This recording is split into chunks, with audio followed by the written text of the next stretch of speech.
Hello and welcome to CIPD Bitesize. In this video, we're going to be looking at AC1.4 from the 5001, which is Organizational Performance and Culture in Practice. Now, this is a big scenario-based question. You work for Chaffinch Group. They've recently bought Calmere House, and you really need to ensure that you reference the scenario when answering the question. So, let's have a look. Part one, by all means, pause it, read it. I'm not going to read it to you because there's 2 pages of this. And nobody wants me to read 2 pages on every video. So have a read. Calmere House, David and Anne set it up. Kirsten bought it. Chaffinch Group bought it. Kath came in as a manager. Staff weren't happy. Residents weren't happy. Chaffinch Group aren't happy. Nobody's happy. You're going to fix it because you're a smart HR person. Page 2. By all means, pause it if you need to read it fully. People want to see an ROI. People want to fix the problems. We want to improve technology. These are all the things that we're trying to do. Now, have a look at the question. Under Kirsten's ownership of Calmere House, there was little investment in technology. Chaffinch Group want to change this approach and have decided to implement technology to deliver better patient care and employee experience. Assess, verb, how technology could be used by Chaffinch Group and how this would impact work at Calmere House. So, assess is your verb. So you're going to assess, or you're going to be working out what technology could be used and how it could impact. You're assessing it by showing the validity and outcome that it may have from what you found and what evidence is out there. How technology could be used. Read what they're doing at the moment. Obviously, the technophobes, everything was done collaboratively. How could we improve patient care? How could we improve staff engagement at Chaffinch Group? Now, this is one of 12 questions. You have 4,550 words for 5001, which means you have 380 words to answer this question. CIPD want you to lay your work out like this, where you put AC 1.4 up here, and then you write your answer underneath. That's how they want it structured, so that it's all clear and consistent. They want to make sure that you refer to the scenario. They want to make sure that you use references and citations to prove your thinking. It's not I think, it's evidence shows.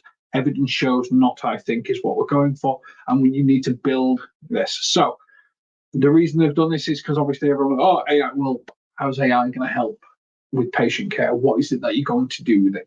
How is that proven to work? And these are the questions that you need to have when you start to think about this question. So as always, here's a bit of an answer plan. Your question is AC 1.4. Your verb is assess. Is the scenario required? Yes. The word count 380. Action point 1, assessing how technology could be used. So you're going to assess the technology and then could be used. And so you're going to do an assessment about how it could be used, and then you're going to do how this would impact. Action point 1 is how it could be used. Action point 2 is showing the impact. These are where I put my references. So I would do one for the technology and how it's used by a different care home, or how it's used in HR differently. And then how it would impact, I would find a case study and a reference. And I think because all these great technologies will be like, oh, this is all what we do, but there'll be so many case studies because they want to demonstrate value and make sure that it's got an author, it's cited, it's got stats and research to it and stuff like that, and use those to support your answer. We don't want to be seeing things like, oh, well, someone wrote on LinkedIn. You can write anything on LinkedIn, but what we want is source, author, research, proper evidence. Now, as always, here's an example of a study plan filled in, and here's some recommended reading. Now, CIPD fact sheet, technology, AI, and the future of work. This is going to talk about technologies and things like that. If you're thinking about, well, what could we use to improve things? A CIPD webinar, which is AI in the workplace, what's ethical? And then we've got preparing your organization for AI use. This could be anything from, when you're thinking about patient care, this could be anything to organization of pills, organization of timings, creating a schedule for people, making sure that you've got the right people on the right floors to be able to do what you need to do so that you're not having to do complex planning. There are a whole range of things that could be done, but these will give you ideas This recommended reading will give you ideas. You then need to think about a care home and what a care home needs. Care home doesn't need AI personal chatbot assistance, because can you imagine? I can't imagine my grandparents sitting there trying to chat with a chatbot to go, I just want a cup of tea. What do I do? Do you know what I mean? Think about it from a care home perspective. Put yourself in that. You've got to reference a scenario with this. Now, as always, to try and help you understand the question a little bit more, we tend to give you a bit of a fictitious scenario, just something, just put a twist on the question so that you can have a little bit of an idea. And in this, you are going to be a builder. So if you think about AI, for example, as a power tool, assess to the extent AI could be used in your organization or an organization you're familiar with. So imagine it's a construction company, a little bit like a care home, seems to be a little bit more sort of involved in people and not sort of a desk-based. Different types of AI tools are used, like different power tools. Hammer, drill, saws, each have a specific purpose to increase efficiency and productivity correctly.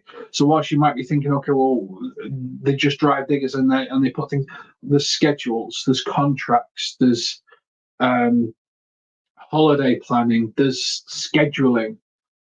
AI usage could be a number of different tools that a construction company could use. And think about tools or applications within your organization. Think about things that have changed at this moment in time. Now, you might be like, oh, hybrid working, 4-day working week. Well, that doesn't necessarily work for patient care, which is 24/7. So this is where this question gets really interesting, because obviously you can just go, okay, well, let's just say we're going to implement ChatGPT into everything. It doesn't work in a care home. But it can work in elements, and it's about you thinking about those elements that are pain points for their industry. So in construction, it's not the tools that's the problem, it's the organization normally. Now look at this case study. This is as close as I can get. Look at this case study, read this case study, look at the things people are not happy with, look at the things people are not engaged with, look at the things people are not involved in, look at how the recruitment's changed. Think about things and technologies that you could use to improve these elements. And this will lead you to the answer, because whilst you can look at a care home, this is a very hands-on process, just as construction is a very hands-on process. There are elements that could use help. That may improve patient care, and it may improve staff care. Think about it from that perspective, and you'll come closer. So how could technology be used by Chaffinch Group? And how would it impact work at Calmere House? It's not just a direct patient care, it's work.